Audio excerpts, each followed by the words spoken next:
Gracias, presidente. Señora vicepresidenta, yo le llamo un pacto de Estado a lo que es un pacto de Estado. En fin, es un lenguaje generalmente acordado en términos políticos, no solo en España, sino en todos los países de nuestro entorno. Ir aprobando leyes y acordando iniciativas y modificando las propuestas del Gobierno es ir pactando. Es tarea parlamentaria necesaria, absolutamente necesaria, pero no suficiente para esta cuestión. Les falta ambición de país, señora vicepresidenta. Lo que yo le planteo es mucho más ambicioso en términos de país que lo que usted me ofrece. Ir haciendo acuerdos, insisto, es imprescindible, pero no es suficiente. No es suficiente para enfrentarnos con los problemas que tenemos los españoles. A ver, desde ese banco azul y desde el asiento que está a 2 sillas de la de usted, en la que hoy se sienta el presidente del Gobierno, José Luis Rodríguez Zapatero, cuando no se sentaba ahí, sino encima, cada 2 días le planteaba al Gobierno de la Nación un pacto de Estado. Incluso se hacían bromas sobre que cada día arrojaba un pacto sobre la mesa. Por cierto, sobre cuestiones importantes. Por cierto, casi siempre se llevó a cabo la propuesta del Grupo Socialista. No es lo mismo que ir pactando reformas, que ir haciendo acuerdos. Y yo creo que a ustedes es que les falta esa ambición de país. No sé por qué, además. Porque, en fin, a quien mejor le vendría es al Gobierno tener un pacto de Estado en esta materia. No sé por qué son pacatos en esto. No sé por qué se conforman. Nos cita usted una resolución de la pasada semana. Es que no es la única. Es que también el Parlamento aprobó un pacto de Estado. Es verdad que el Grupo Socialista votó en contra, pero lo acordamos por mayoría. ¿Por qué se queda usted con la menos ambiciosa? ¿Por qué me lee aquí la que es menos ambiciosa y no lee la otra que les obliga tanto como la que usted ha leído? Porque también lo aprobó el Parlamento. Es eso que les falta y que no sé por qué. ¿Qué más tiene que ocurrir para que ambicionen más, para que hagamos un gran acuerdo que nos comprometa a todos y que nos ayude después a hacer las cosas mejor pensando en los ciudadanos? Para que tengan ustedes la garantía de que después todos estaremos detrás de la política que marque el Gobierno, porque habremos hecho primero el trabajo. El trabajo es el diagnóstico. Tengo mi tiempo. Le pediría a los diputados del Grupo... Bueno, no le pediría nada, que eso le corresponde al presidente de la Cámara, perdón. Efectivamente, en fin, no sé qué más, insisto, tiene que ocurrir. El diagnóstico común es fundamental para que nos pongamos de acuerdo después sobre las medidas, señora vicepresidenta. No se hace el diagnóstico común en un debate en el Parlamento. Usted lo sabe bien, de la misma manera que usted sabe bien que no se cambia el modelo económico por ley. Porque si fuera así de fácil, decretaríamos el pleno empleo como se hacía en el pasado, por cierto, y la paz social también por decreto, y ya está. No, las cosas no se hacen así. Ni se cambia el modelo productivo ni el modelo económico, ni se hace que las empresas sean más competitivas, ni los trabajadores estén mejor formados.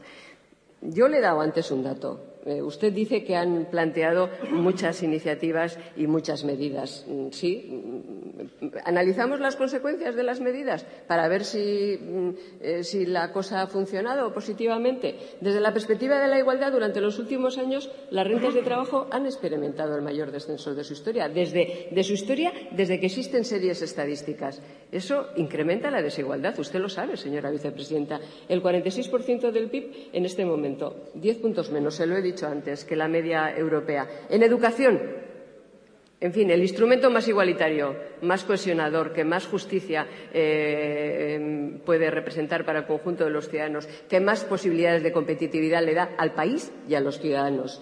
El índice de titulados en eso ha bajado del 73,4% en el año 2000 al 69% en la actualidad. Ha bajado, no respecto de otros países, sino respecto de nosotros mismos. El 31% de los jóvenes españoles no consiguen el título de graduado escolar. Hace 9 años esa cifra era del 29%. O sea, también en eso hemos retrocedido. Por cierto, la media europea es el 14,8%. Es decir, tenemos gravísimos problemas en una materia sustancial como es la educación. ¿Invertimos más? Sí, pero miren los resultados, porque a lo mejor invertimos más, pero mal, porque si los resultados no son positivos, ¿será que alguna cosa no estamos haciendo bien? Hagamos autocrítica. Yo me pongo la primera. Pero estos resultados demuestran que las cosas no las estamos haciendo bien. En innovación, que es otra de las cuestiones que se habla mucho desde el Ejecutivo y desde la oposición también como un elemento fundamental de cara al futuro. En el año 2004, según los datos del Instituto Nacional de Estadística del 2007, los últimos que se han publicado, el 28,2% de las empresas españolas, solo el 28,2% de las empresas españolas eran innovadoras, pero en 2007 la cifra ha bajado al 25,9%. Hemos invertido mucho más en innovación, ciertamente, no solo de las empresas con sus recursos privados, sino también desde el Gobierno de la Nación. Pero el hecho es que hemos bajado del 28,2 en el 2004 al 25,9 en el ejercicio actual. Dependencia tecnológica exterior no ha hecho sino aumentar en los últimos 30 años. Casi toda la tecnología incorporada, y usted también lo sabe bien, máquinas y equipamientos que se instalan en España es de producción extranjera.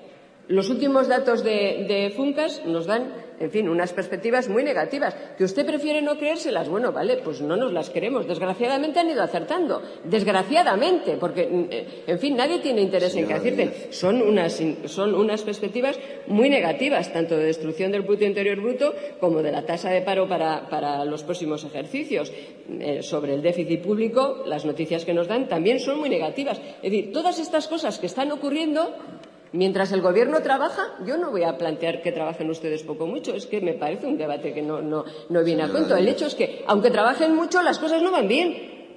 ¿Por qué no aceptan la oferta de un pacto de Estado? ¿Por qué no me reconoce? Porque usted lo sabe, señora vicepresidenta, es que no es lo mismo acuerdos parciales que un pacto, que es lo que les estoy planteando. Lo que también ha planteado el Parlamento, porque también lo hemos planteado la semana pasada y lo hemos votado.